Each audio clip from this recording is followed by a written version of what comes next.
Baik, terima kasih untuk waktu dan kesempatan yang telah diberikan. Sebelumnya, Assalamualaikum warahmatullahi wabarakatuh. Pada kesempatan kali ini, saya akan mempresentasikan tugas individu, yaitu mata kuliah geometri non-Euclid. Oke, dengan materi yang akan saya bawakan, yaitu tentang geometri Lobachevsky.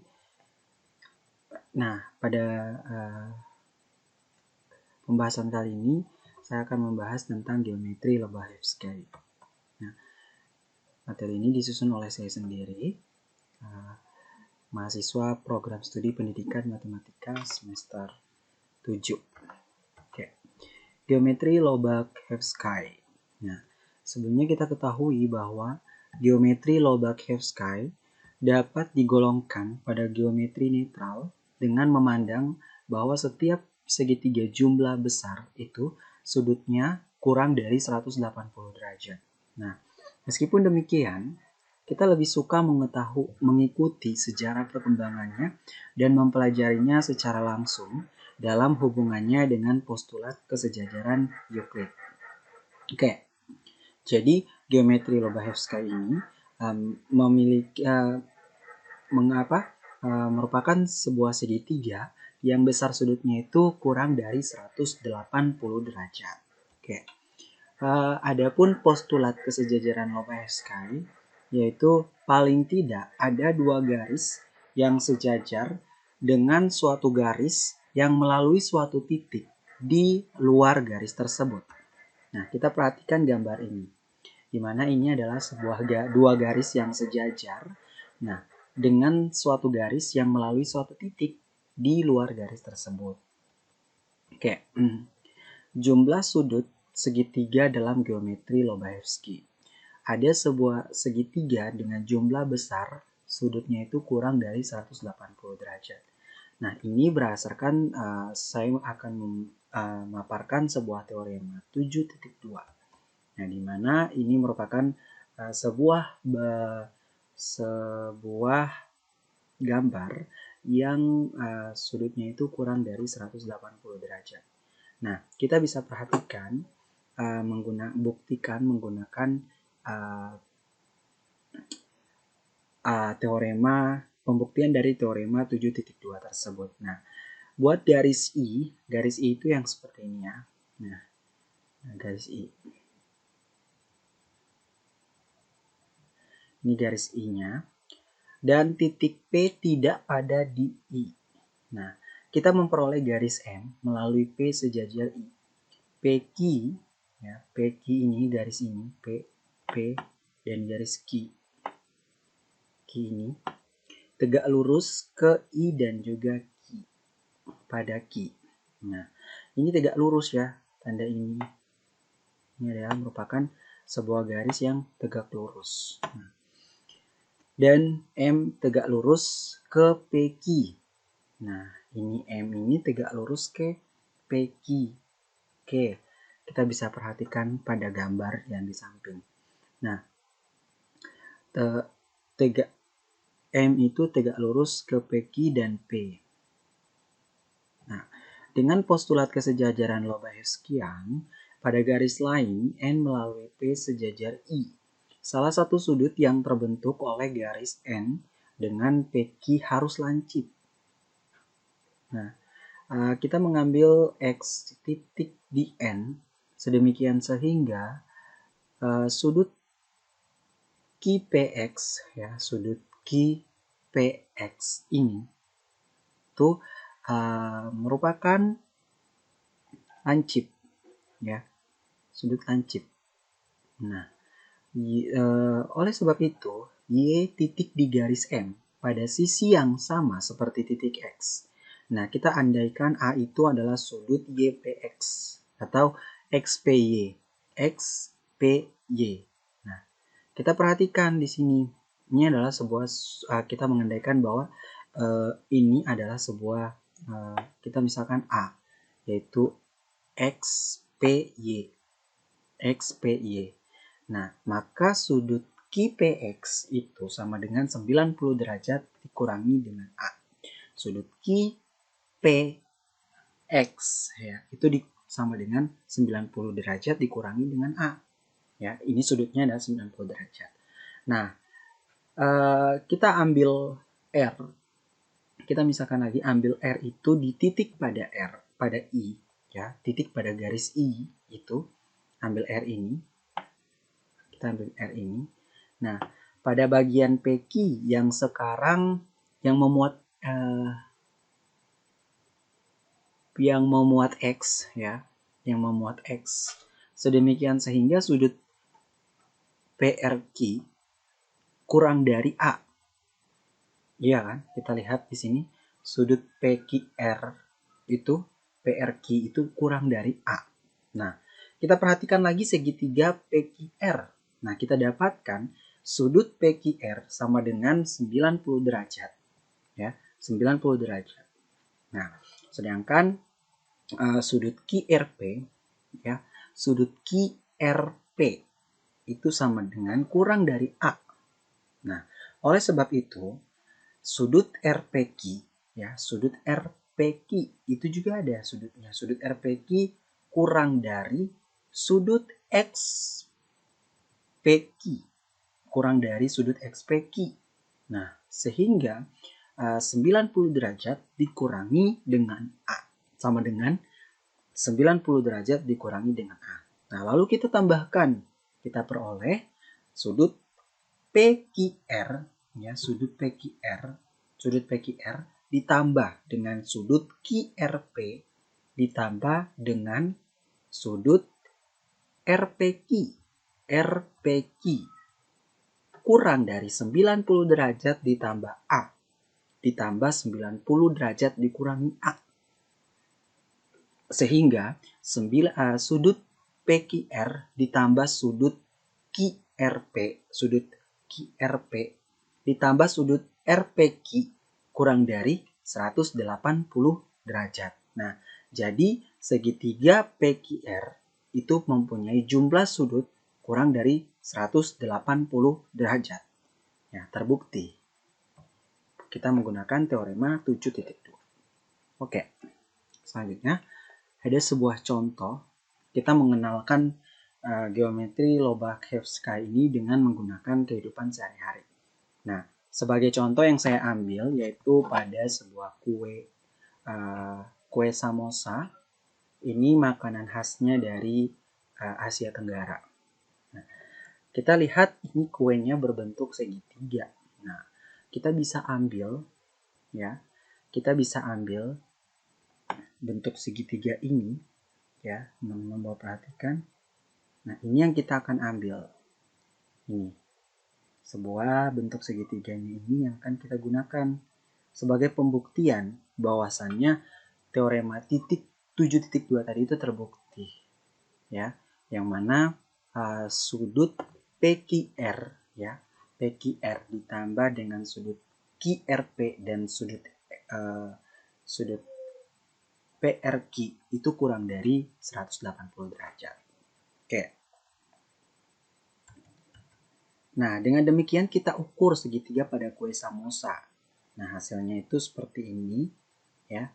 Kalau teman-teman menggambar menggunakan buku yang bergaris itu pasti rapi. Ini karena melalui PowerPoint dan dia kurang rapi. Nah, sehingga sudut A, B, dan C. Nah, maka kita menggunakan penggaris.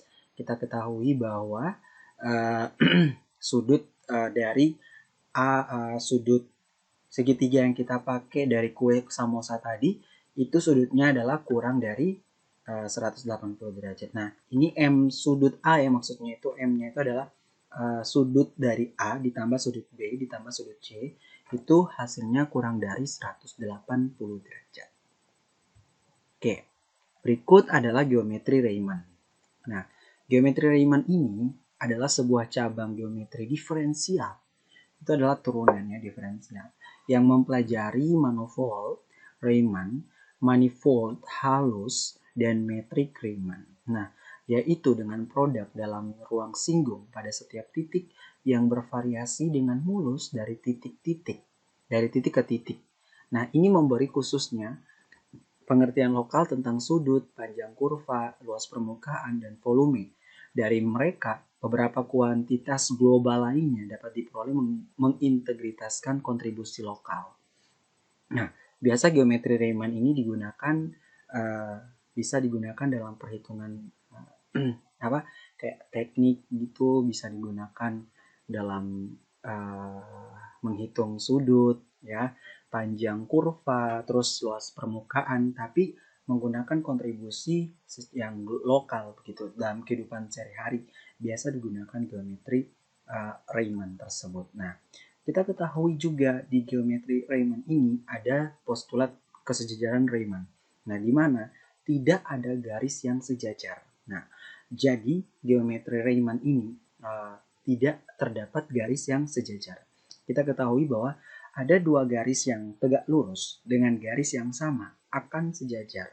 Nah, jadi kita bisa melakukan pembuktian postulat tersebut. Nah, di sini diketahui dua garis yang berbeda, garis L, M, yang tegak lurus dengan garis N. Kita perhatikan gambar yang di sampingnya. Nah, untuk membuktikan L itu sejajar dengan M, kita perhatikan ada 6 langkah. Kita pertama, pemisalannya adalah, anggaplah L ini sejajar dengan M adalah pernyataan yang salah.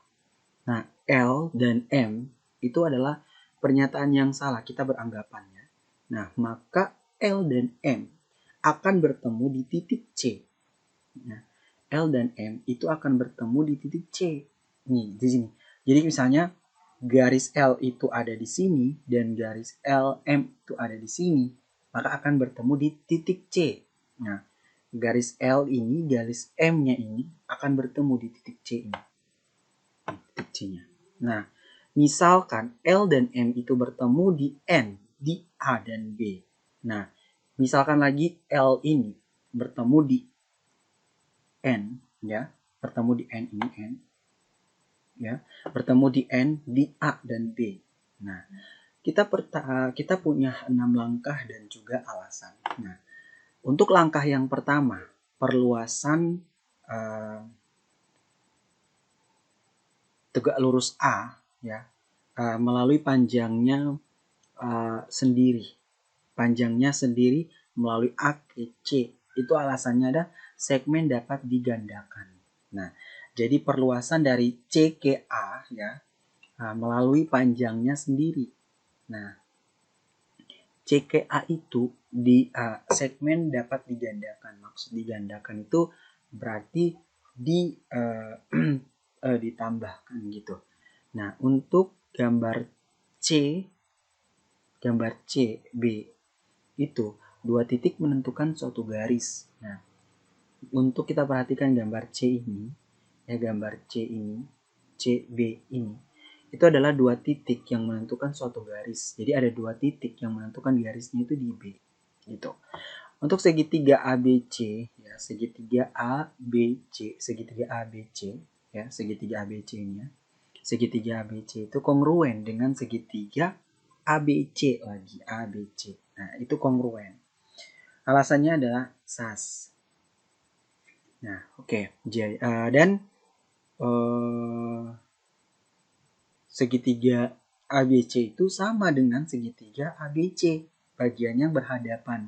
Jadi karena kedua segitiga itu berhadapan, nah jadi dianggap segitiga itu segitiga ABC itu sama juga dengan segitiga ABC. Nah, jadi segitiga ABC merupakan sudut siku-siku karena sudut ABC itu merupakan sudut siku-siku. BC dan BC itu tegak lurus dengan AB. Nah, alasannya untuk yang langkah kelima, hanya ada satu garis yang tegak lurus dengan garis yang diketahui pada garis yang diketahui pula. Nah, jadi AC dan BC atau L dan M itu memiliki titik C dan C itu secara bersama-sama. Nah, jadi L dan M itu serupa dan dua titik menentukan garis. Nah, jadi ini kita mau menentukan dua garis yang tegak lurus dengan garis yang sama akan sejajar gitu. Oke. Baik. Kita ke langkah selanjutnya. Oh ya, nah jadi ini juga ada sebuah contoh pengenalan geometri Riemann. Nah, jadi saya menggunakan sebuah buah apa ini teman-teman, yaitu buah semangka. Nah, buah semangka ini ya, yang mana sebuah lingkaran ya, kita menggunakan sebuah lingkaran. Nah, hal ini akan kita misalkan dengan sebagai cara saya ambil contohnya itu adalah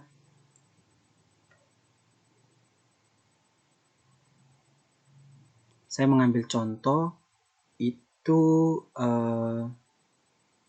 menggunakan semangka ini.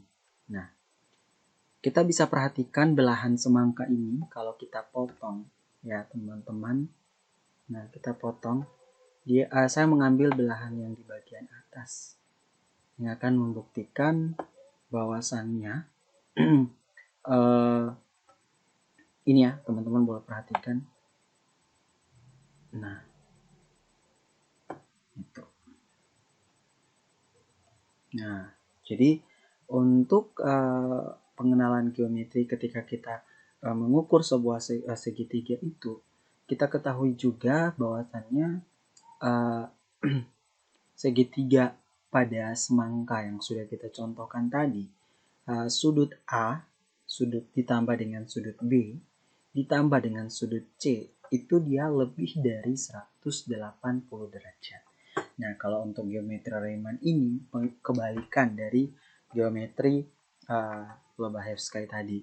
Dimana kalau geometri Lobachevsky itu dia kurang dari 180 derajat, sedangkan untuk geometri Riemann sendiri dia lebih dari 180 derajat. Oke, terima kasih teman-teman untuk pemaparan materi dari saya. Kiranya ada kesalahan mohon dimaafkan dan semoga apa yang sudah menjadi penjelasan saya pada saat ini dapat dimengerti oleh teman-teman semua. Oke, sampai jumpa di video-video berikutnya. Terima kasih.